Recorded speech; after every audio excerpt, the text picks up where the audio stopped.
Divine Grace, A.C. Bhaktivedanta Swami Srila Prabhupada. Jai. And I chose a verse from the 3rd chapter. The chapter is called Karma Yoga.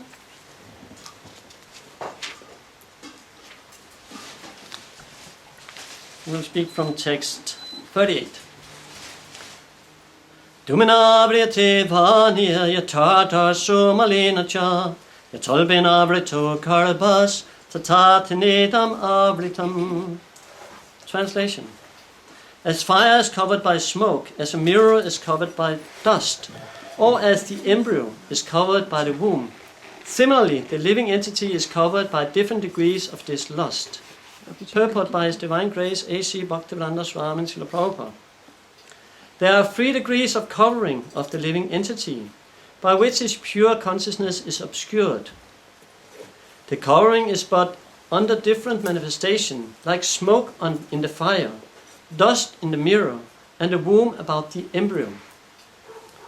When lust is compared to smoke, it is understood that the fire of the living spark can be a little perceived. In other words, when the living entity exhibits his Krishna consciousness slightly, he may be likened to the fire covered by smoke. Although fire is necessary when there is smoke, there is no overt manifestation of fire in the early stage. This stage is like the beginning of Krishna consciousness. The dust on the mirror refers to the cleansing process of the mirror of the mind by so many spiritual methods. The best process is, any guesses? To chant the holy names of the Lord. The embryo covered by the womb is an analogy illustrating a helpless position for the child in the womb. For the child in the womb is so helpless that he cannot even move. This stage of living condition can be compared to that of the trees. The trees are also living entities, but they have been put in such a condition of life by such a great exhibition of lust that they are almost void of all consciousness. The covered mirror is compared to the birds and beasts, and the smoke-covered fire is compared to the human being. In the form of a human being, the living entity may revive a little Krishna consciousness, and if he makes further development, the fire of spiritual life can be kindled in the human form of life. By carefully handling of the smoke in the fire can be made ablaze. Therefore, the human form of life is a chance for the living entity to escape the entanglement of material existence. In the human form of life, one can conquer the enemy lust by cultivation of Krishna consciousness under able guidance. Kam karoti vatalam bhangam langate grim et kripatamam mande sri gurum dinacharanam. Dumina vriyate vaniya yatata somalina cha yatolpena vrito karvast tatatinitam avritam. As fire is covered by smoke, as a mirror is covered by dust, or as the embryo is covered by the womb, similarly the living entity is covered by different degrees of this lust.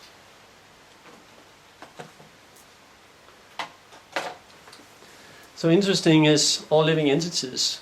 We see so many living entities around us. We have plants. Over there in the corner is a plant. That's a soul, like you and me. But it's covered. The consciousness of this plant is covered to such a degree that there's practically almost like no consciousness. But we can see it as consciousness. How can we see it as consciousness? Growth. It's growth. It's living.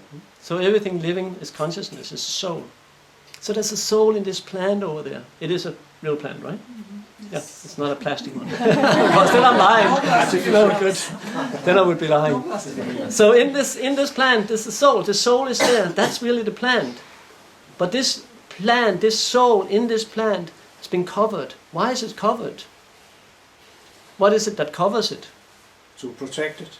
To protect it? That's a good point. What covers it? Lust, greed, anger. Lust, that's what we just heard. It's lust. To the degree of lust that covers the person. So what is lust? Lust manifests in so many ways. We have a body like this because of lust. We all belong to the spiritual world. We don't need a body like this. Actually, it's just an annoyance. But we have been given this body because of lust, but not as much lust as this plant has. So this plant is completely covered, practically nothing. It's not even, he or she is not even listening now. Can't really, difficult, can't even take prasadam. You can give them some water, offered water or something. But it's very, very limited. And as you said very nicely, it's covered so actually to protect it. Yeah. Because if you continue living a life like that, you'll be continue being degraded. So when you go into the lower species of life, you reach a point where Krishna just say, okay, now you can do no more harm. So it's very, very limited what this plant can do of harm. Very limited. It can maybe break your heart when it dies. But really, there's nothing the plant can do. It's just standing there, like all the trees, all kind of plants. And then there's a little higher living entities, the animals. The animals also consciousness covered by lust, but not as much lust. So they still have consciousness. They still have, they can relate to things. Plant life very much covered, practically no feeling. Prabhupada says all plants like trees have a little bit of pain inside. That's what they experience. But otherwise they're just standing there. We heard of the two Arjuna trees that was cursed, right? Yeah. They became cursed to become Arjuna trees. So they were standing there for 1,000 years as Nanda's courtyard until Krishna came and turned them around, wilted them. And then two nice personalities came out. And they told the whole story. Before we were great demigods, but we were cursed to get into a plant life. So in that plant life, they were completely conscious. As trees, they were standing there completely conscious. But Krishna, for normal plants, so to say, Krishna simply removes it. It is conscious because it's living, but it's not really experiencing consciousness as we are. So the animals are a little higher, and the human beings a little higher than still. Krishna says, Manushyanam sahasresu kaschit yatati sitaye yatatam abhisidanam kaschin mam viti tatvataha. Manushyanam sahasresu, out of thousands and thousands of people, Manushyanam sahasresu kaschit yatati sitaye. There's maybe one person who's trying to understand he's not the body. So most human beings, especially in this Kali Yuga, what kind of people are they? Do they understand they are not this body? Most people don't. Some people do, but most people don't. And those of us who have understood it, have we realized it? Are we living it every second? Are we still relating this is me? So this false ego simply makes us identify, either you are an animal or a human being or a demigod. The false ego makes us identify with the bodily machine we are in. Yantra Rudan Maya. Krishna says it's a yantra. It's a machine made of Maya, made of the material energy. So this is all this is. So in the human form of life, we have some kind of consciousness. And if we develop that, we will get to understand a little about spiritual life. One person is very unfortunate that he understands he's not the body. And then he starts from there, he develops his spirituality. Krishna says, but not one knows me in truth. Hardly one knows me in truth.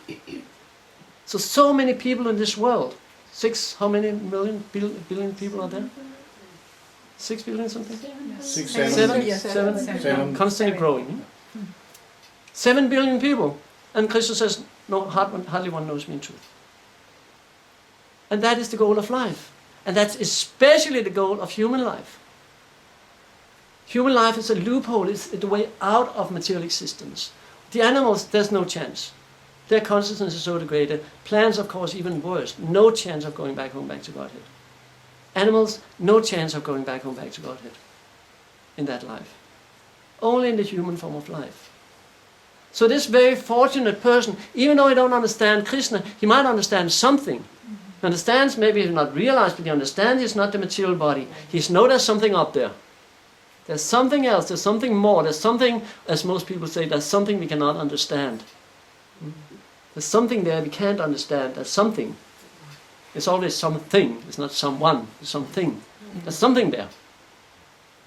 Bhagavatam says, Pradhana kalasha dharma sangrahi, sarira esha pradipatya chetanam, kriya phalatvena vipur vibhayate, yatana lodharasu tat gunatma.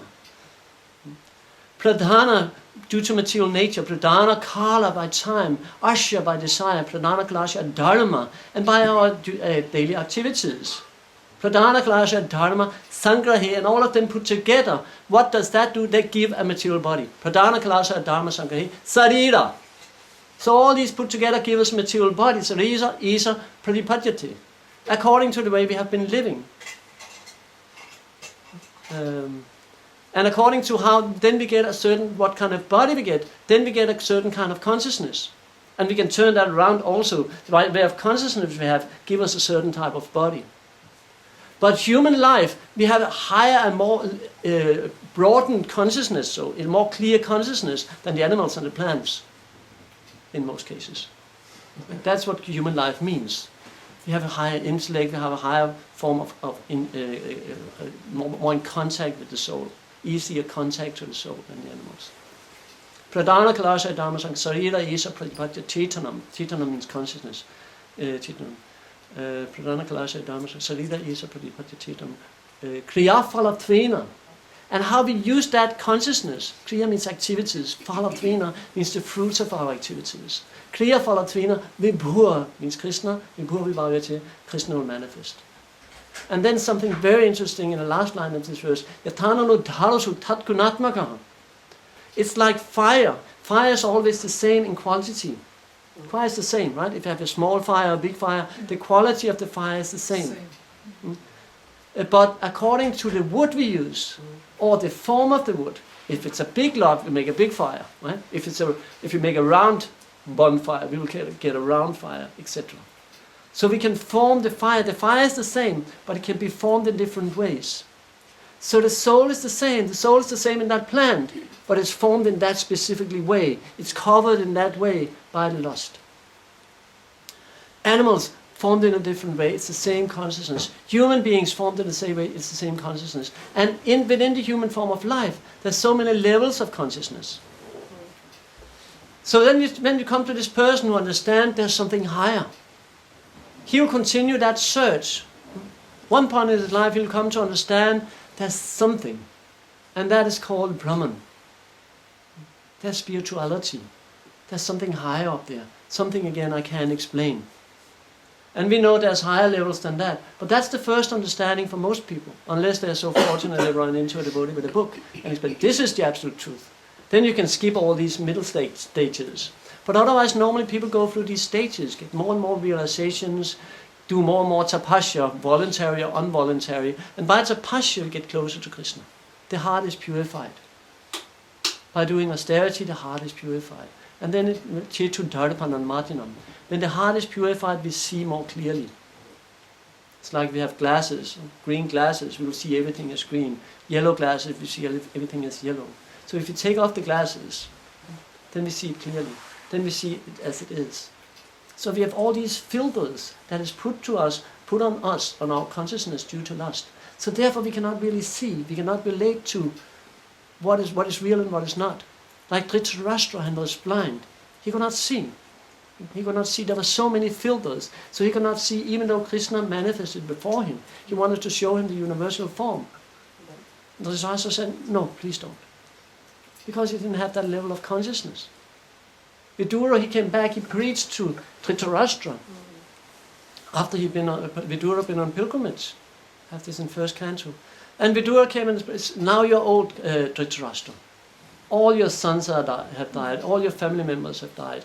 You are old now, your teeth are loosened, you're coughing up mucus, and you're living at the mercy of Bhima, who you tried to kill by so many weapons. Now you should go to the forest. Now you should renounce this life. And then Dhritarashtra did. But only after really trying for so long time to hold on to this body made of lust.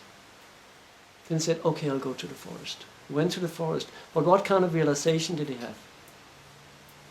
Prabhupada explained there's two kinds of vanaprastha and two kinds of sannyas. One is dhira and one is narottama. So dhira is the mayavadi form of sannyas on understanding. So you go to the forest and you meditate on Brahman, on nothing, on emptiness. You sit and meditate on that, and then you reach that sort of level. And Prabhupada explained because his consciousness was only on that level, he could not reach any further. So it's like when you have a mountain, you see a mountain in the distance. Say there's many kilometers out, you see a mountain. You can't really, you don't know it's a mountain, you can just see something. Is it a cloud or is it something? There's something vague out there. You don't know really what it is. That's like Brahman understanding. You know there's something out there. There's something I can't really distinguish. And you walk further and further and further, and you come to see, oh, it is a mountain. It's a mountain. And then you realize, okay, this is higher. Now I have a higher understanding. I know it's a mountain.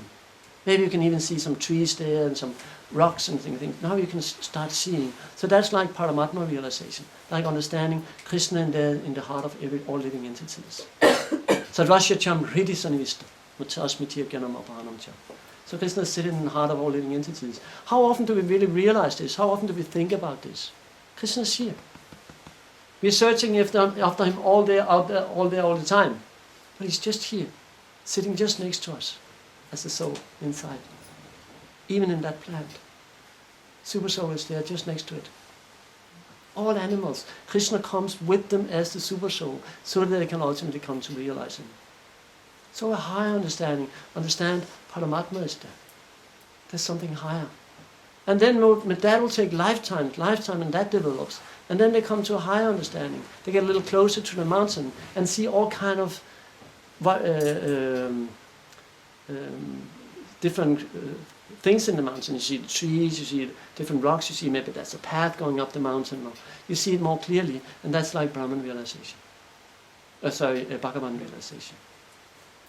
Vedandi tat tattva das tattvam yat jnanam advayam prameti paramatmiti bhagavan iti saptiti.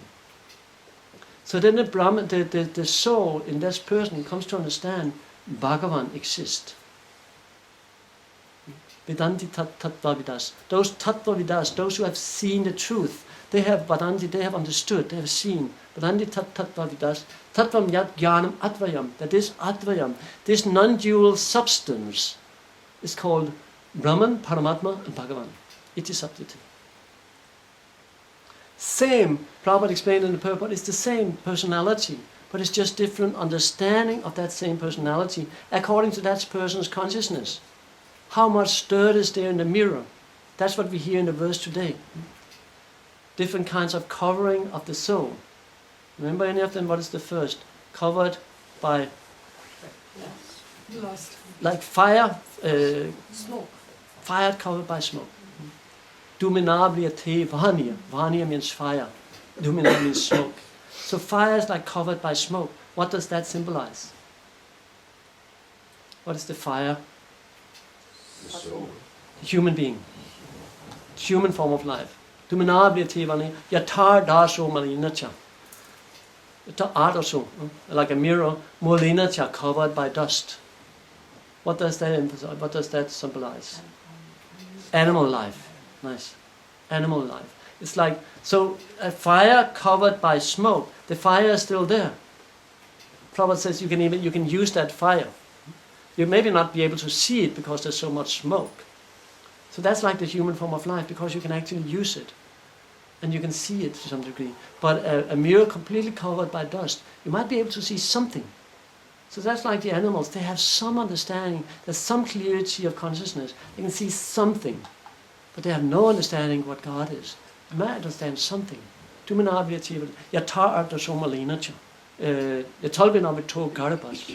Or like the embryo covered by the womb. That's like animals, like plants. So there's nothing that's completely covered. Cannot see, cannot act, can hardly move. So this Prabhupada mentioned in the purport we just heard. Prabhupada says that this consciousness can be kindled, this fire, this little fire there can be kindled into a blaze, like Krishna consciousness. And Prabhupada gave the example by chanting Hare Krishna's best method. So that's what will happen. We all know this. This is what's happening when we are chanting Hare Krishna. We purify all this dust. All this dust that is there, Chetu Dharapanamatram, this dust that is there in the heart, is removed. So why is it after so many years, there's still so much dust? Still it's so difficult to see Krishna, isn't it? Still it's so difficult to understand higher levels of consciousness, to really just understand we are not this body, we are spirit soul. Still so difficult. We are chanting Hare Krishna every day. So maybe we are doing something wrong. So that's when you read Bhagavan realization, you know Bhagavan is there. Bhagavan means the person with all opulences. What is higher understanding than that? Is there any higher realizations? And Bhagavan. That's that's where we are at. Yeah. Is there anything higher? Anything higher? Relationship with Krishna. Yeah. Understanding that this Bhagavan is Krishna. And this is extremely rare.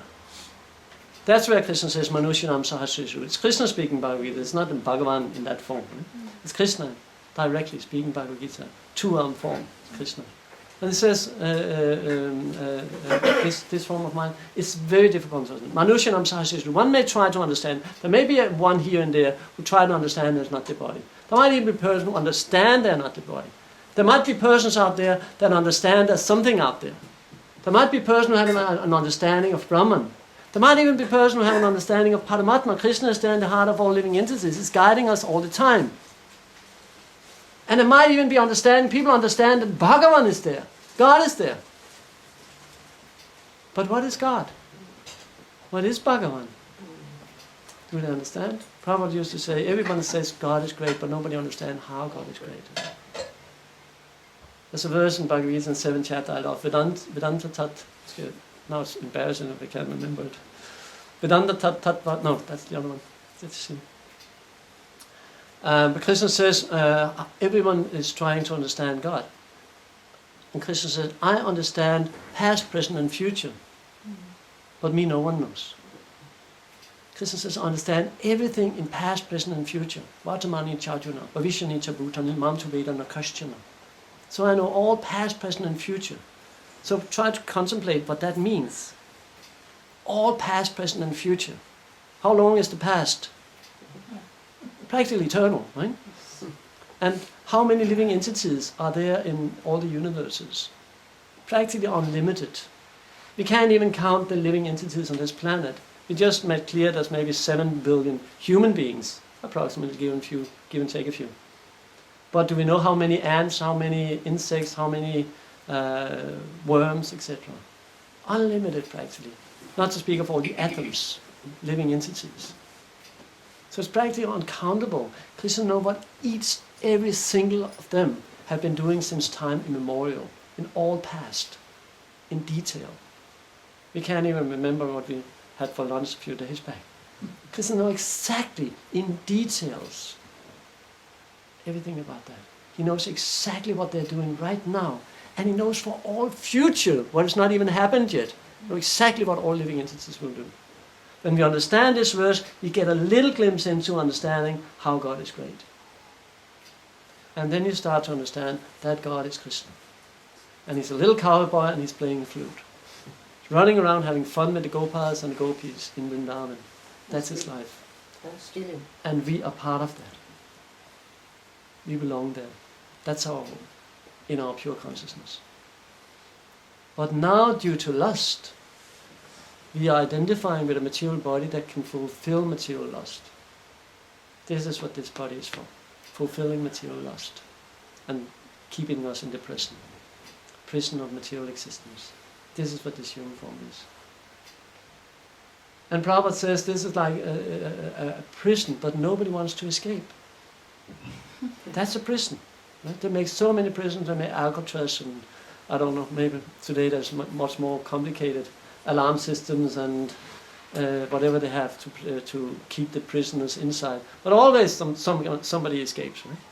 Right? I don't think there's any prisoners, or at least 10 years back there was no prison that people ever could not escape from. There's always some escaping. But Krishna made a prison that people don't even want to get out. Even though they are suffering. Any prajaksa here, any experience, any suffering in this world? We have experience. And you're devotees. You're devotees. Think about people who don't even know. That's worse. We know. We might still be in this body and still identify with it. We might not fully understand Krishna, have a relationship with Krishna, but we know. We have that knowledge. We know. We know if we just follow that path, we go back home, back to Godhead. We can get out of this prison when we want. So we just need to develop that desire to get out of this prison. We need to develop that wish, that longing, that eagerness, that greed. There's only one thing in my mind, and that's how to get closer to Krishna. Why don't we? This is the question we should ask ourselves every day. Why don't I? Why am I satisfied with this deal of being in a prison, getting suffering day in and day out? And what keeps us here is the little enjoyment that is there. That's what keeps us going. Once in a while we get a little piece of sugar or a little sweet. Here you go. Now you can go back to hell. And then we go back and suffer and suffer. Birth, old age, disease, death. This is this world. So it's not really an intelligent choice. It's not a good investment. It's not an intelligent choice to choose to stay in this prison. When we can just say, I want to get out. When we say we want to get out and we mean we want to get out, then our consciousness changes. Our consciousness becomes clear. And Krishna says, okay, you want to get out, let me help you. But until we say that, until we have that longing desire, Krishna is sitting there and waiting. So why is he so cruel, Mariji? Right? Why is Krishna so cruel? Why isn't he just saying, okay, come on, get home, right? We know it's free will and Krishna will not interfere. But in one sense, it would be nice. Huh? Krishna just said, okay, where with all this free will? Right? Let's just get them home. But that world will be another world. If we all reach the... Krishna could bring us back, right? And he could bring us back in a pure form. He could, if he wanted to. But why doesn't? He doesn't because he wants us to do the work. Like, why doesn't, when Arjuna asked Krishna, you can do it. You're Madhava, you're the husband of the goddess of fortune. Nothing will happen to you, Krishna, but if I do, I'll get karma, I kill all these soldiers. I kill Bhishma and Dronacharya, and that'll not be good for me, but for you, Krishna, no problem. Yeah. So you do, Krishna. But that's what we're always saying. Krishna, you please take care of this for me. Krishna, you please take care of me. That what you have on your shirt, Prabhu, when you're on the phone there. That what you have on your shirt there, please read that aloud. That's all we need. Right? That's all we need. We only need to learn this one thing. Perfect, we should all have shirts like this. That's all we need to learn. Right? Nothing else. More love. If we just learn that one thing, then we are free. Then we are free. We forget we are prisoned. We forget we are prisoned inside this material body that gives us so much trouble. It's very, very troublesome. Have to sleep 6, 7 hours a day, depending. Right? Have to go to the bathroom, toilet, and have to feed it, and have to maintain it, and then we have to work so hard to get money to do that, and have to find places to cover it because it doesn't like cold too much and doesn't like warm too much, so we have to adjust our environment so this body is satisfied and we are happy. Right? So it's very troublesome. And then what is the result? Right? We take very good care of the body, right? Very good care. Serve it in all kind of ways. And then it just get older and older and older and weaker and weaker and weaker, and then it gets a disease, and that disease becomes worse and worse, and then we leave it. And then it's just become dust. From earth to earth. So it's just a matter of consciousness. It's just a matter of changing that consciousness. Seeing Krishna is there. He's just waiting for me. Clearing my consciousness. And he gives us the method. It's not just saying, clean your consciousness, you'll come back to me. That's not what he's saying. I'll help you. I'll take care of it. Diabetes economy, it's very difficult. Krishna says, but those who surrender, I'll take care. So we just need to say, Krishna, okay, I'll try it. I'll give it a shot. I'll try to connect with that pure consciousness inside. I know he's in there. I know I'm in here. Right? If I cannot just stop identifying with this and try to find out what is in here and see that relationship I have with Krishna. Eternal relationship. Satchidananda, Vaikuntha, the place where there's no anxiety. We hear it again and again, but still we don't want to get out. We want to stay in our little prison because it gives us a little sugar once in a while, a little sweet once in a while. So it takes this. This is what Krishna is waiting. He's waiting for us showing that determination. I want to proceed. I want to get on. I want to know you, Krishna, as Krishna. I want to understand you. I want to have a relationship with you. I want to experience amor every day of my life. So it all takes that we just understand this. We are all covered, all living entities in this world. We are all together in this. We are all covered. But when we come together like this and we talk about Krishna, and we hear about Krishna, and we do it at home, we're chanting with our beats, and we study and read Prabhupada's Bhagavad Gita and Srimad Bhagavatam, then gradually all this dust is removed. But if you take it in a relaxed way and say, okay, Krishna will take care, that's not how it works. Then Krishna will sit there and wait. Say, okay, when you're ready, I'm here. You heard this expression, spare the rod and spoil the child? So Krishna is also like that, right? If we come too complacent, or Krishna wants to see, do something. Don't just sit there, do something. Develop the amor. Develop it. If you want something, go for it. And why do we do that so easily in the material world? Why do we do so easily if we want to attain some money or some the opposite sex or whatever it can be, or a car? We can do so many things to get all these things that can bring us some little joy. And they last for a few years. If you're lucky. We even take loans. Even take loans. Use what we don't have to acquire that. Give me more, give me more, give me more. So that's what we should be with Krishna. We should take loans to get to Krishna. Oh Krishna, please lend me some money, lend me some of this amor, lend me some bhava, lend me some prema. But why don't we? Because we have a mind, because we are identifying with the body. We have a false ego in the mind. So it takes endeavor. It takes this, like, I want it. This is what Krishna is waiting. If you go and search, ask for a job, and you get in there and you said, yeah, I would like to have a job with you. Right? Could you please give me a job? Who would hire you? But if you go there enthusiastic, I can do practically anything. I'm very good with my hands, I'm very intelligent, I'm very sharp. Here you see my papers, this is from my school, this is from my previous employer, etc. Show some enthusiasm, show some life. There's a person, this is the one I want. Something who has some idea of what he wants to attain. He has a goal in life. He knows what he wants. One-pointed attention. Right? This is what I want. This is what Krishna is waiting for. Show a little enthusiasm. Show you want it. Right?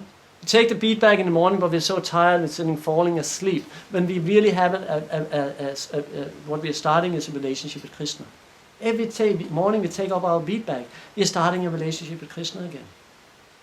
But Krishna is reciprocating, right? You heard this so many times. Krishna is reciprocating. So if we are lax, if we are too relaxed and too lazy, Krishna is just waiting. I'm here. Krishna says, I'm here. Just whenever you're ready, I'll come. So we're calling, but we're really not calling on Krishna, we're calling what goes on in our mind. When will prasadam be, or how planning our day, or whatever we can when we're chanting, right? So many things. So Krishna is looking for this one-pointed attention. He's looking like, invest in it. Then don't just take it as something, some side thing, right? Some hobby. This is your life. This is your goal in life. You want to attain pure love. Again, if you go to a man go to a woman he has a relationship with, say, will you please marry me? Again, if you come with that attitude, can you marry me, please? Right? Or but he wants to see, he actually loves me. He wants to dedicate his life for me, help me and support me in my life, and be dedicated and be a loving man and like this, take care of me. Krishna is taking care of all of us. Krishna is taking care of that plant. Krishna is taking care of all the animals. So Krishna is taking care of all living entities. They will not be here without him. Krishna is supplying all the water, the air, but we just take things for granted. Oh Krishna, please give me more. So it's not so difficult to understand the things from Krishna's point of view. Simply sitting there waiting. This is your ticket into the spiritual world, Krishna says. Utsahan nisthaya taryat. Show a little utsaha, little enthusiasm. Be eager to get it. Right? It's not cheap. Love is not cheap. Utsahan nisthaya, and endeavor with confidence. Endeavor. Do some endeavor. Right? Chant when you chant. Don't allow the mind to wander. I know it's practically impossible, but what does Bhagavad Gita say? Whenever it wanders, what should we do? Bring it back. That's all. Krishna is not expecting, or he will accept whatever we are trying, but there need to be some utsaha there. There needs to be some enthusiasm and some endeavor.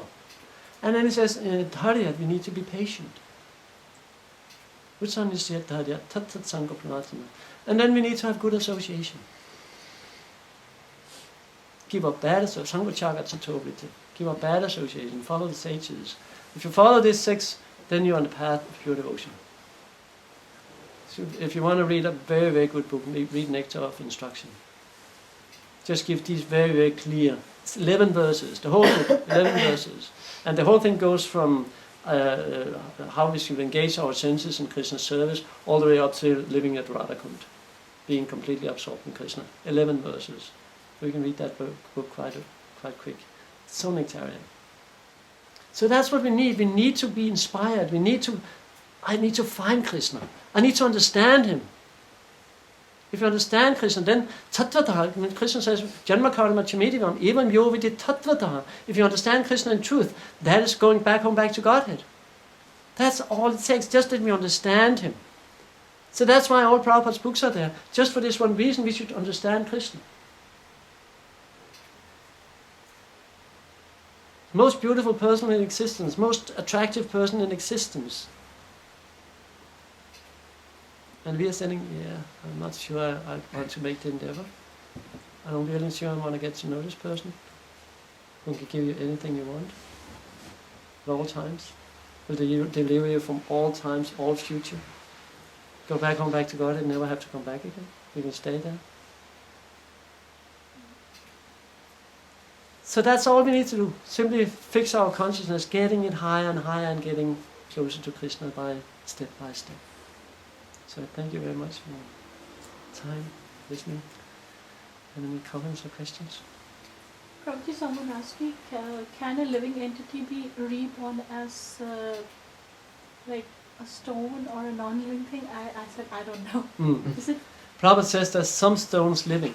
Mm-hmm. So in that form, one can take birth. But normally, not like in a storm, it's a stone with no soul, normally not take birth there. There's also mountains that are living. The stone also. Yes, stones also. Yeah, it's for deities. Yeah.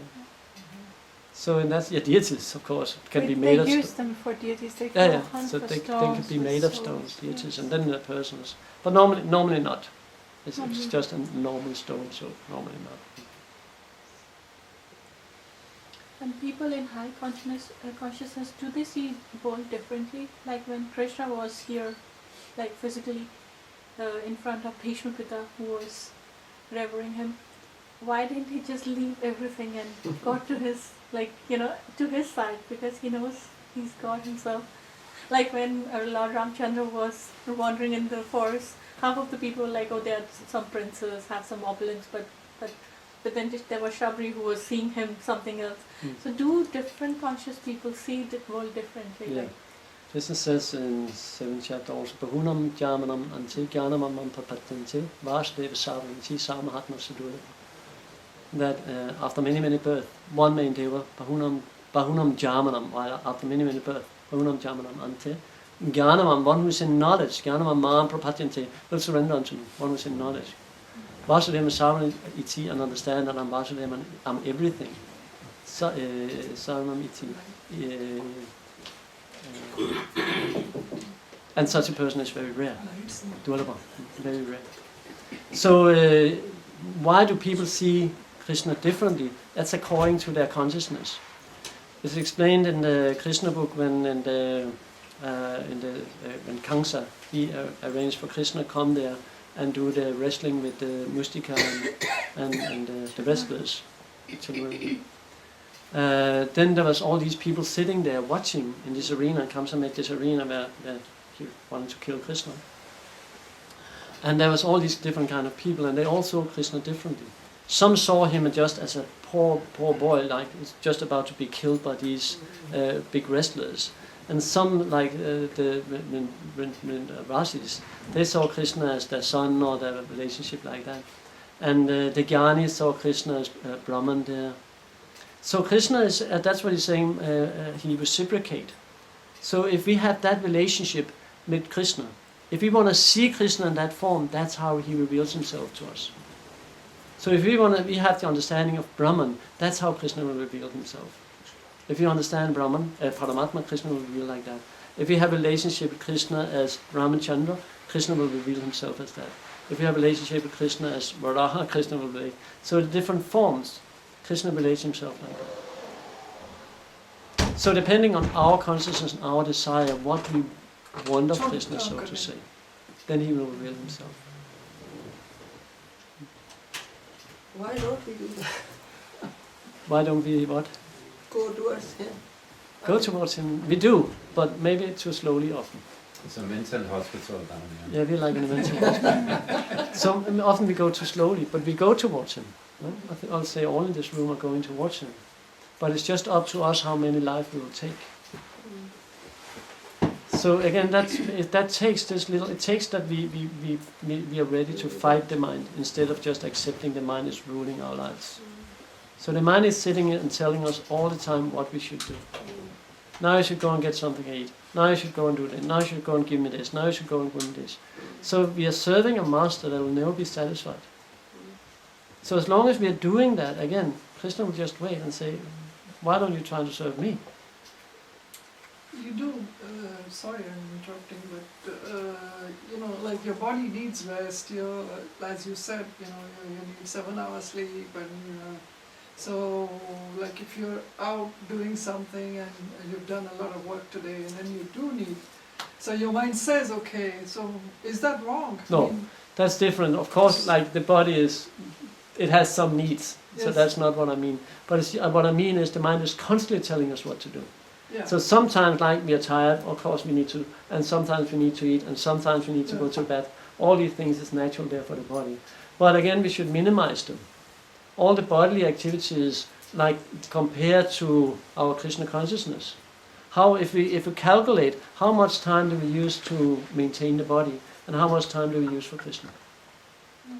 Then I'm afraid we are in a very, very that fraction wrong. is Yeah. really So that's why. We are in here, our Krishna consciousness has this priority, right? And our body has this priority. So again, not that we should not take care of our body. Prabhupada practically ended all his letters, hope this meet you in good health. So we should take care of our body, we should, because it's Krishna's. And our duty is much easier to serve Krishna when we are healthy. Right? Yeah. And we all try that if we have a flu or something, we're lying in bed, right? So we can hardly turn our arms. Right? So in that sense, then our consciousness is covered. That's actually a good example. When we are sick, we all try it. Then we are lying there, we can see things clearly, we have no energy, our consciousness is completely covered. Right? But immediately when we become healthy again, so to say, then, now I'm normal. So this is like waking up. Same, right? At one point we'll come to Krishna consciousness and say, wow, now I'm normal. Now I'm awake. And how could I been living my life like this? We will be amazed. And people in the spiritual world, they are amazed when they see us. Why are they're asking your question, why are they not doing it? Right? It's just there. And it's so easy in Kali Yuga. And in previous ages, it's very difficult to just understand we are not this body. Very difficult. 1,000 years of austerities. In Kali Yuga, all that Prabhupada is saying in the purport here is simply chant Hare Krishna. How difficult can it be? And then endeavor with confidence, be a little enthusiastic about it, and be patient. You do have some duties when you are here in this world. You have a family, you have kids, you have to look after all these things. And also, when they say that that's also part of your devotion. Yeah. Again, the difference is only if you see it as Krishna's. Whatever it is, our home, our children, our husband, our wife, actually belongs to Krishna. but I've been put in a situation where I should take care of them or be with them and maintain it, help it. But it's still Krishna's. So this, when we see it like this, that is Krishna consciousness. Okay. But if we see it, this is I and mine. All the parties. This is my home, this is my husband, this is my children. Right? Even though we say so, but we should have an understanding, they're all coming from Krishna. We are coming from Krishna. So that doesn't mean we do not care for our children, we do not care. On the contrary, we will care more because it's not only for us, it's actually Krishna's. So we can show our love towards Krishna in how we relate to other living entities, especially those who are near to us. But that is how we can show our love for Krishna. And that's also a thing Krishna is waiting, that we start actually acting as Vaishnavas and Vaishnavis. That we relate to people as a lady and a gentleman, to all people we see. Try not to find fault with others, try not to speak about others behind their back, and try to be, as I think I mentioned last time, a light in people's life, instead of the opposite, being the darkness in people's life, making people sad, making people more in ignorance. So we should be enlightenment, we should give enlightenment. That should be our meditation constantly. How can I help this person? How can I be a light in this person? How can I help that person progress in spiritual life? If you're living like that, Krishna sees that, and then he says, how can I help that person who's helping so many other people coming to Krishna consciousness or being more taken out of ignorance? But what do you do if you meet a negative person who keeps you Yes. dragging into something? Yeah. You should still be that person's well-wisher. But depending on the situation, Yeah, and how long can you be a well-wisher for? that's our duty, is to always be a well-wisher. I think Lord Jesus Christ said, you turn your cheek, and they say, how many times? And I think he said, what? Anyone knows? Many times at least. 100 and something times, I don't know more.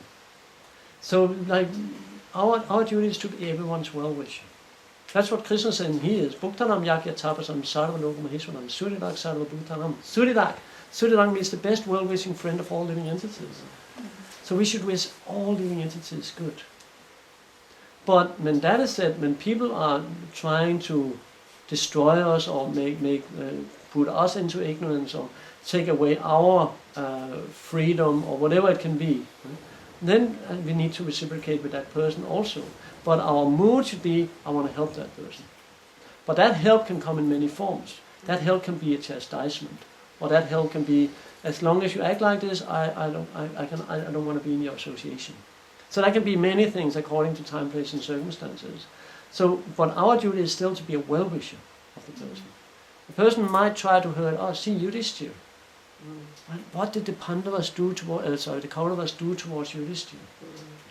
When they were out there, when the Kauravas were out in the forest there, and the Pandavas came out there, and the Kauravas were arrested by the demigods there, and they were just about to kill them, and they help, they came, and Yudhishthira said, go and help them. And people were saying, why? What we had to arrange with weapons and so many elephants and so many warriors is now taken care of by the demigods. Why should we go and help them, Yudhishthira? They're doing things for us. And Yudhishthira said, no, we are one family. We might have our differences, but when somebody attacks us, we are one unit. So we are one unit, all living entities. We are one unit. And we are not so different from the one sitting next to us, even though we have a different mindset. We are just maybe, we got a little more mercy and got a little more Krishna consciousness, so we know a little more, or we have a little more purified consciousness, so we're a little more distant from the ignorance that covers all of us. All living entities are born into illusion. That's immediately when you take birth in this world, you're born into illusion. What is that illusion? Dvanda mohina bharata. Dvanda mohina, the illusion of dualities. Ishya desire and hate. I hate that person because he's hated me. Or I hate that person because he said that to me. We should not hate anyone. Everyone is a pure soul. They're just covered.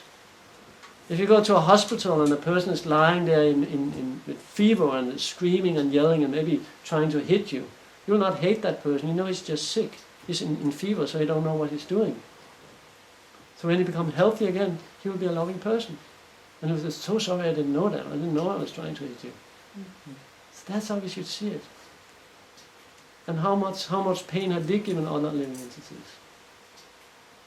Everything that happens to us is our karma. Everything. Unless when we are completely absorbed in Krishna consciousness, then all karma removed. But otherwise, everything we are doing, when something comes, like you don't hate the postman coming with a bill. Yeah? Oh, I don't want that bill. I'll beat you up. Said it to tell the person, I'll beat you up. You come with bad news. It's just bringing it. That's our karma. It's just bringing it. This person is just bringing it, but we made it. So we should see everything like that. Everything that is happening to us. That is what Brahma is praying. Tateya no kambam susam iksamanam punjana evat makatam mipakam. Vidvagva pupir vidram namasteti veti mukti padesa daivat. He prays to Lord Krishna after he took away all his cowherd boys. Imagine that. Right? Brahman took away all Krishna's cowherd boys. What did Krishna do?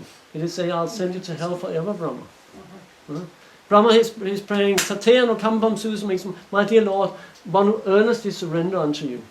With his heart, with his hard work and bodies. He's surely eligible for liberation for it to become his rightful claim. So when he sees everything's happening, it's due to my own bad misdeeds. I made it. So now I'm getting a chance to get rid of it. This person is coming and saying to me this and saying to me, thank you so much, now I got rid of that karma. So again, that doesn't mean we should tolerate everything and just let them do it. Sometimes we need to say, okay, as long as you are treating me like this, I cannot be in your association, or whatever, due to circumstances we say.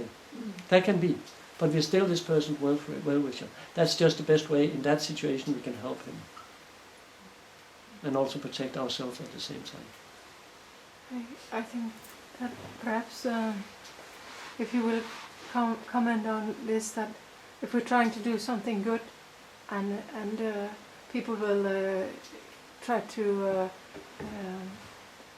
hinder you in this propagation of a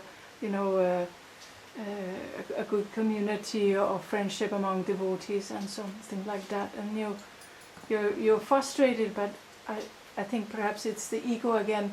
We're trying to do something good and we want to see the good result, so we are attached to the fruitive result of doing something good, and also like frustrated that we think this person is the hindrance, but it is not.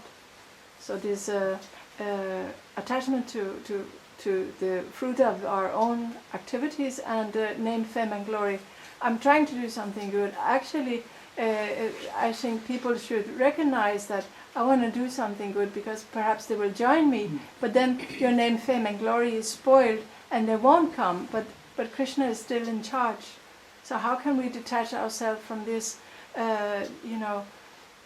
attachment to the result of our work, and also wanting to protect our own name, to make the progress for others also. Yeah. It's very difficult. It's also always a good idea to determine what is our motive. Why are we doing whatever we are doing, whatever we choose to do in that situation? What is our motive behind it? Is it just to get back on that person, or to punish him, her, or is it ultimately to help the situation? So there can be situation, right, as you just said, there can be situation where we have to take some action or stop some kind of activities from an agnostic, what's it called, an antagonizer. So it's all time, place and circumstances, what we need to do in each circumstance. But we should just determine what is our motive behind what we're doing. Why am I doing it? And if that's a pure motive, then it's most likely a good activity. And of course we know there's always Guru, Sadhu and Shastra. If you're in doubt, find a person who knows and ask. So that can be difficult sometimes, again, depending on what it is. But our duty as human beings is to be Krishna's instrument. That's what Krishna is saying to Arjuna, might be in the 11th chapter. Be my instrument. I already killed them.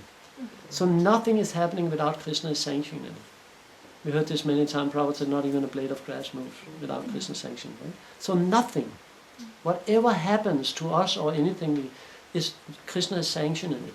It's somehow given that person that authority to do that activity, even though it hurts us. But also we don't see the whole picture. We don't know why Krishna is allowing that to happen to us. It can be because we really need it. Right? And we might not be able to see why and how we need it in that situation. But if you see the whole picture, like maybe I gave an example before, it's like when you push, what's it called, jigsaw puzzles, right? And you have the on the carton, you have the whole picture. This is what it should look when all the puzzles are there together. Right? But if you don't have that and you don't know what you need to make, right? And maybe even some of the puzzles are missing, then it's be very difficult to connect all these in the right way.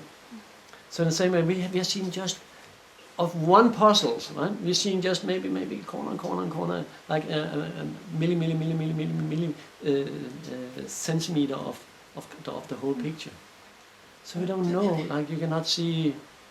How is it? You cannot see the picture when you. How is it? Anyone knows the saying? You cannot see the frame when you're in the picture. You cannot see the frame when you're in the picture. So we don't know. So perhaps like in Yudhishthira at the gambling match, he's like the intelligence, the highest intelligence for all the Pandavas, like the senses. They're 5, yeah, but he's acting as the consciousness in contact with the super soul, and he checks them and said, okay. He has this patience to endure this tolerance, and in due course of time, Krishna will settle things. So perhaps we just should like act as correct as possible instead of, when we think like we are in trouble on our own. Yeah. Think about what Yudhishthira went through. Yeah. He lost everything in a gamble match. He was forced. Right? I don't need to get into the whole story, I think most of you know it. So he was forced to do this gamble match.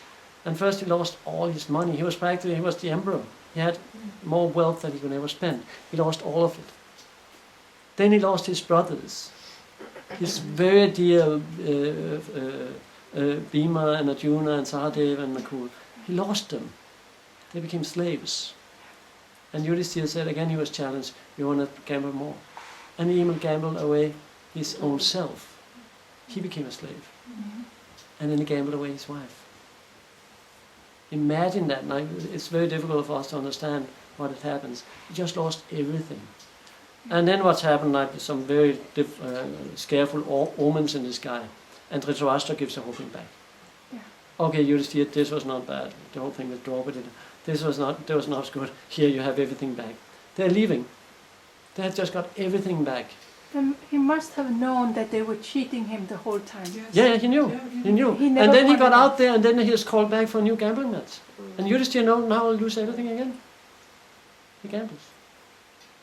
So he sees Krishna's hand in it. So here we should be careful, right? Because we should also use intelligence. So I'm not saying go out and gamble and Krishna. No. That's not. But the point is here that Yudhishthira was so surrendered to Krishna and following Dharma that he just did whatever like he knew Krishna wanted of him, In full and faith. just following Dharma. That was so. It said he was not, because Dhritarashtra was his authority, so he could not deny him. So Dhritarashtra said, "You gamble." He would gamble.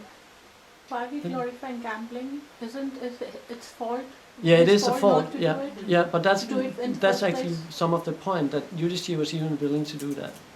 He was even willing to gamble and lose everything because his authority told him.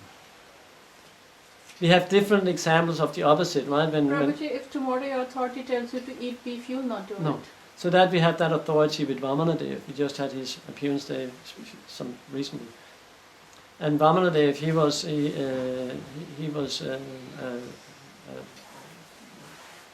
Bali Maharaj came to him and say, Vamanadev told Bali Maharaj, give me 3 steps of land.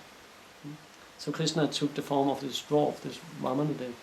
And then he says, give me 3. And Sukracharya said to Bali Maharaj, don't do it because he will take everything. This is Vishnu. This is your eternal enemy. He will take away everything from you. He told him the whole thing. He said he will take 3 steps, and you have no way to put his last step, and then you will be sent to hell. But he said, but still, if I promised, I will do.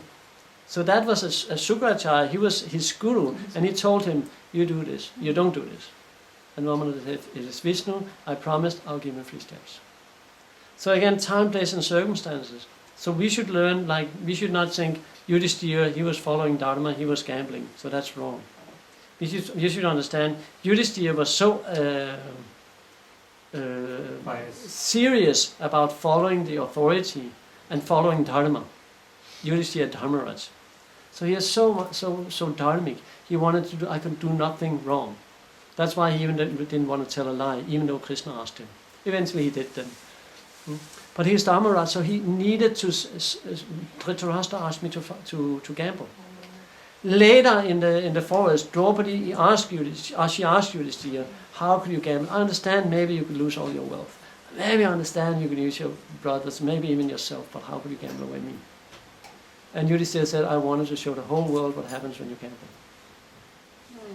So he's willing to give so much discomfort, suffering, right, to himself and all his near ones to show what is Dharma. And show people how to live and what not to do. So these personalities are exceptional. That's why they're in the Bhagavatam. So they're showing an example. So it's not necessary we should go and do the same. If somebody asks us to gamble, we should not say, yeah, I'm like Yudhishthira. We should take the example, we should take the principle and understand we should follow Dharma. But really, what is Krishna saying? Sarva Dharma Parityaja. He's saying, give up all Dharma. Give up all Dharma. It's not necessary. You should just surrender. Mami comes saranam raja. You should just surrender to me. So we are not in that sense. Should we follow Dharma or should we not? Krishna is saying to give it up. And early in Bhagavad Gita it says it's so important to follow Dharma. So that can seem like a contradiction. But if we should follow Dharma to the degree that it's supporting our Krishna consciousness. Following Dharma is to be a good wife, a good husband. Following Dharma is to be a good person, be a light in other living entities, like being there, doing your duty, being a sober person, etc. That's following materialistic Dharma. But Krishna says, you can give all that up if Mami comes Saranamaja, if you render unto me. Because all the devotee automatically have all the good qualities of the demigods. And then you can say, but I know so many devotees, they don't have all the qualities of the demigods. So that means they're not real devotees. They're devotees, but they're not pure devotees. Pure devotees have all the good qualities of the demigods. So that's how we can see, do we develop good qualities? As we just spoke, do we develop this enthusiasm to get to know Krishna? All these things, we should examine ourselves. We should see ourselves from outside and see, am I really developing all these good qualities? Can I conquer anger? Lust, anger, greed. Krishna says, give them up, they lead to hell. So we should, still angry. Why is there still anger in my heart? There's no purification going on. Why is no purification going on? How am I chanting my rounds? Constantly being. Parikshit Maharaj was the examiner. It's because he saw Krishna once. I want to see him again and again. You should also be an examiner. You should understand, why am I not seeing Krishna all the time? What's wrong with me? I'm sorry. Krishna Avtara also has a question. Yeah, you have long time. Sorry. He's Yeah. raising his finger. On screen. You know, I think about this, that Yudhishthira was very humble, but, you know, they were trying to destroy his home and take everything from him. So he was killing his own family. We have to remember that, like Prabhupada said, we are not pacifists. Who was killing his own family? Yeah, Yudhishthira, he was killing in the big, fight, the Kurus and the Pandavas. They were killing each other, you know. Yeah. So they were, and Bhima was waiting. Now I'm gonna, soon take my revenge, you know. Yeah. So, and this also tells that in Shastra you are allowed to kill a person if he want to burn down your home or take your wife or do anything. So it's also allowed that we are not like Christians, like this, you know. So in the other cheek. Yeah, because if we do that, there will be no, everything is allowed, and we have to say there's also a line here. Yeah. If you cross that, it's not good for you. Krishna wanted the Kurukshetra war, so that's something. Yeah. But what I mean is that do that also mean mentally kill your or take your home, or try to take your home mentally, or your wife or anything else. So because mentally they were killing Ashwatthama, he was killed mentally. He was killed. So that maybe there's also a line there, and very hard for me to see if it's also mentally allowed or it's only physical allowed. Well, it's said in Kali Yuga, in previous ages, in Kali Yuga you're not getting a result from your thoughts, right? But you do in previous ages. So no, it's not mental, it's when you actually do the act. If you go and burn somebody's house, he's allowed to kill you according to the Vedas. But mentally, that you can really kill a person to be evil mentally on a person. Like he means psychological warfare, Yeah. Not just thinking about it, but acting in a way where you don't like kill the person with a gun, but you destroy him with like bad behavior. Yeah, bad behavior or black magic or what it can be. It's said that the arrows of the psyche, the meanness is worse than physical real arrows. Yeah. It doesn't. In one sense, it doesn't really matter, right? If he hurts you, he's an aggressor, right? So, but like one who comes and slap you on the face, he's also an aggressor, but you're not allowed to kill him. So we have these 6 aggressors: one who burn your house, one who steal away your property or wealth, one who sets fire to the place, one who steal your wife. Anyone more? Much more? He attacks you like he wants to kill He you. attacks you. And the 6th one. Anyway, I can't remember more. Yeah. But that's those mentally. Yeah, but if they only do it mentally. Yeah, but I mean, somebody can be so evil that it's even harder. They're doing that than to kill you. Yeah. But that's not given, right? What we have from Shastra is that we can kill these kind of aggressors. But then also, should we do it? Should we go if somebody burns down our house? Should we just go and kill him? Maybe, maybe not, right? Depending again on the situation. But somebody comes away from and steal our will. Yes, so we'll take precautions. So the same with if a person attacks us mentally or whatever. It's the same in one sense. If he attacks, you have the right to protect yourself. You have the right to protect yourself and your family. It's actually more or less a duty. But again, it should still be the well-wisher of that person. It should still be a well-wisher of that person. Like we ultimately want to help him, but maybe the way to help him is it can be sometimes to attacking back. Right? It says that a fool learns only by experience. And you can say so many things to a fool, but he will not change. But by experiencing, and it says a fool learns by no other way. So sometimes you need to give them some realization. Right? Because mentally hurting can many times be more worse than physical. So that's the question, that's actually what Shiva is saying to his wife when she wants to go to the sacrifice, where Sati have been Sati want to go, and where Shiva has been criticized by Daksha, and Shiva gives that example that words can be more painful than arrows. So yes, but again, it depends. Like if somebody hurts us, we have the right. We have to. Our duty is to examine the situation and see what is the best reaction to do to this. And then we should also have that person in mind and be his or her well-wisher. But how could they be well-wisher of the Kauravas when they kill them? They can't, because Krishna was there on the battlefield, so they're going back to God. It was only their own family, And that's also why Arjuna has so much difficulty, because of his Kula Dharma, right? He has this family Dharma. How can Krishna? That's why he tells Krishna, how can I go and fight with Bhishma and Drona? They're worshipable. How can I fight them? Please don't have all these conversations. This is very rude, actually. So please don't have all these technique like that, right? That Krishna and Arjuna have all these coolidowns. So yeah, now I lost. Yeah. Isn't all these questions like, if we try to understand Bhagavad Gita 3:27? Yeah.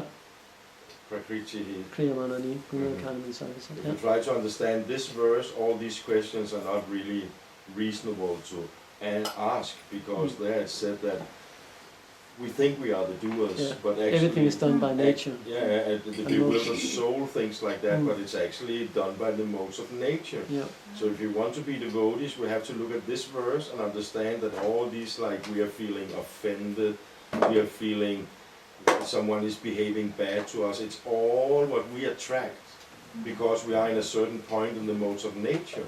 So if I want to get rid of all this bad behavior and so on, I just have to focus on the good stuff Krishna wants to give me, and nothing else. That's why I said before, it's all our karma. Yeah, right? Due to our karma, we get this certain body consisting of the modes of material nature. Right? So according to how we've been living our last life, we will be more passion, ignorance, and goodness, etc. So we just can need study to that. develop our consciousness so we can transcend. Mamcha yovya pichari nam bhakti yogana sevati sagunan samatityasan brahma buddha kalpati. One who engages in devotional service in all circumstances at once transcends the modes of nature and comes to the level of Brahman understanding Krishna. So when we engage in devotional service, the modes disappear. So then there's no like, we are no longer bound. That's guna, that means rope. So we're no longer bound by the modes, and then we can do the right activity. Until we are still bound and we're still like identifying with the prison, then the modes will constantly dictate us how we should act. So our duty is to transcend it. Our duty is to come to the level of Brahman, right? Where we transcend the modes of material nature. And the easiest and fastest way to do that is to engage fully in devotional service. How can we engage in devotional service? We can chant, we can read, we can do some practical things, we can cook for Krishna, we can invite people into our homes and have sanghas. So many things we can do. And take prasada. Take prasada. Very important. That is very important. Very important. Oh, and give, yeah. But we have to act, Prabhuji. You can't tell a person who's saving the motherland from the enemies that, like, he has to act, right? I mean, everybody has to act. Yeah. That's nahi kaschit kshanangapi chadutis janma karma krit karyate yavasa karma sarva prakriti jaigana. Just in the beginning of 3rd chapter, Krishna says everyone is forced to act helplessly according to the modes of material nature. No one can stay inactive. No one can stay inactive. So we are forced to act, but we can choose how to act. So our duty is to engage in devotional service. Like, we cannot wish if we want to have desires or not. We will have desires, but we can choose what we desire. So we can choose how we act. We can choose for whom we act, what we act. But we have to act, that's true. I was thinking if we are really tested and we are left in a situation where circumstance want to strip us like Draupadi, then wouldn't the most pious and devoted attitude be like, my husband cannot help me, my family cannot help me, all the authorities cannot help me. If Krishna wants me to be stripped now, I'm going to let go of my sari, and whomever will pull, they will pull, and I will just pray to Krishna. If they will strip me from my name, fame and glory and ruin my life, then so be it. And if Krishna wants to save me, that's it. Yeah. That was Gajendra's realization, right? No one can help me. He was trying, he was fighting the crocodile, and his family members was helping him, right? But at one point he understood there's nothing I can do. And he put up his trunk, right, and he remembered his previous life of prayer and surrendered to. And as Draupadi, she was trying to fight with Dushashan, right? Impossible, this huge Shastra at Maharaji, right? Impossible. But she was trying to begin with, and she understood there's no chance, I cannot do anything. No. And she took shelter and hey Govinda and raised her hands. So we are also being stripped. We're constantly, modes of nature is constantly pulling us, right? Do this. We are taking away all our possessions, and right? Chanchalam is constantly moving, right? Our possessions constantly moving. We get some money, and gone. We get something there, it's gone like the sand through our fingers, disappearing. So we are constantly being stripped of all our things, all our possessions. So we should do like Draupadi or Gajendra. Surrender. Yes. Mam ekam saranamvachana. Aham But- tam but- sarva papibhyo moksha ishami mahashutam. But it's also said that some devotee you should avoid. Yeah. Yeah. If they're envious, Yeah. we should avoid. Mm. There's a verse that said like, you should avoid the enemies. You should be friend with your like-minded, Mm. and you should serve the pure devotees, the monks or the devotees. Yeah, Madhita? Yeah, I was thinking like, because like with living entity, we have free will like a human being. So we all the time use this, and the choice how we use it in the things is not just it's Krishna's power, but you can use it in both ways. Like a knife, you can use it. There was an example that you can cut things, but you can kill someone. So the choice is our how we use this power that we get from Krishna. And the human beings is the only entity that get karma. Actually, like plants, they don't get karma. So they just cleansing the karma. Exactly. But like human beings, even we think we are devotee and we're free from our karma. No, we're gathering actually good luck if you think like that. Because we all the time gathering karma and we have to cleanse it. But it's very easy to fall down from human being actually. Could everyone hear that? Because it's a very good point. Yes. Yeah. Yeah, that all like animals and plants, they're not developing karma. They're living the karma they already have. Only human beings are developing karma. So that's Krishna's system. Because we have a higher level of consciousness, so that brings responsibility. We have the And we become, so we need to be responsible and be act mature. And that means if you do bad act, you get punished. But an animal, a tiger who kills a deer will not get any bad karma from that. He's just living the karma he already got. Good point. Thank you. Okay, yeah. I think so. In the mood of the ignorance, all of those humans, we make many mistakes or bad actions or good actions. Krishna has given us the knowledge to get out of the ignorance. And in time we understood what is good, what is the good action and bad reactions.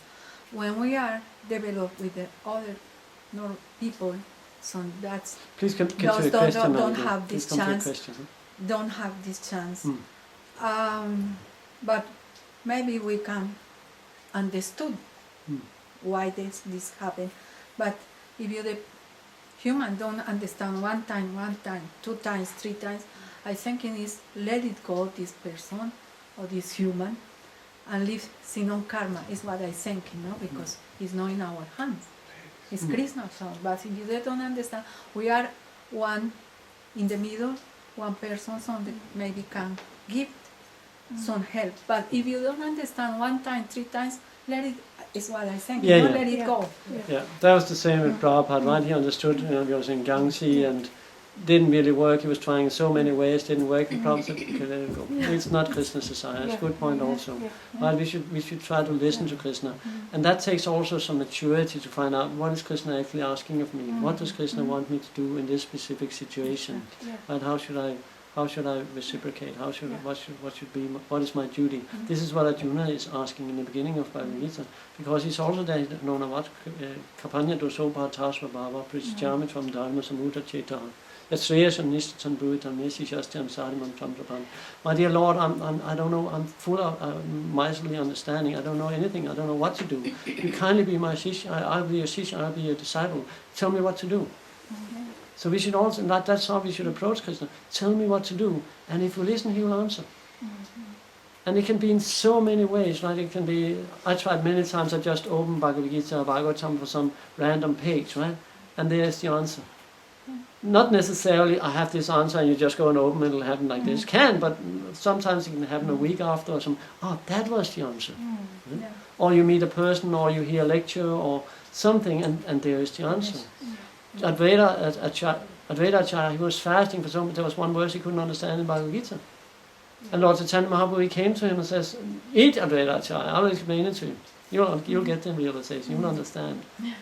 So again, if we have a desire, Krishna is just waiting for that we start acting or treating him as a person. So that's when you have a good friend and we ask him, let's say we have a friend who's expert in something, and you go and ask him, how do you do this? How do you make this flower vases, or what it can be, right? And he says, oh, this is, I put the flowers there and have one of these green things and I stick them in there or whatever. And now I have this beautiful So we learn from him. So we can learn in the same way from Krishna. Arjuna is sitting in the battlefield. What should I do, Krishna? Please tell me what to do. And then Krishna explained the whole Bhagavad Gita.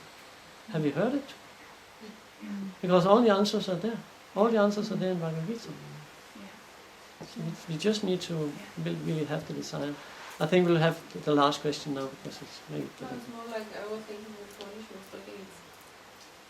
It's hard to decide in a situation what to do. And for example, if I see someone killing a person, and okay, what to do? I mean, of course, you have to call police and helping this person get into jail. Actually, it's better because it stops this person doing it again and doing more karma in his life. So actually, it looks like not good, but that's the root, that's the thing, and actually it's helpful for this person to get some person only learns by experiencing, by getting some hard knocks. There's some people who's like that, right? They need to be imprisoned or need to get beat up or what it can be, right? Or being taken out as association, whatever it can be. That's some people only learn in that way. And then that's actually a mercy towards that person that you give him or her this punishment. It's good in this life, then the next life is going to live it in the next life. Yeah. That's also there in Manu Sankirtan, right? That it says if a person do a terrible act, right, or kill someone, he should be killed, because otherwise he will have in next birth. He will take birth and he will suffer for a whole life, and then he will be killed anyway. But if he's killed, he's getting rid of that karma. Just he killed a person, so he's killed. Then he's free from that karma to some degree at least.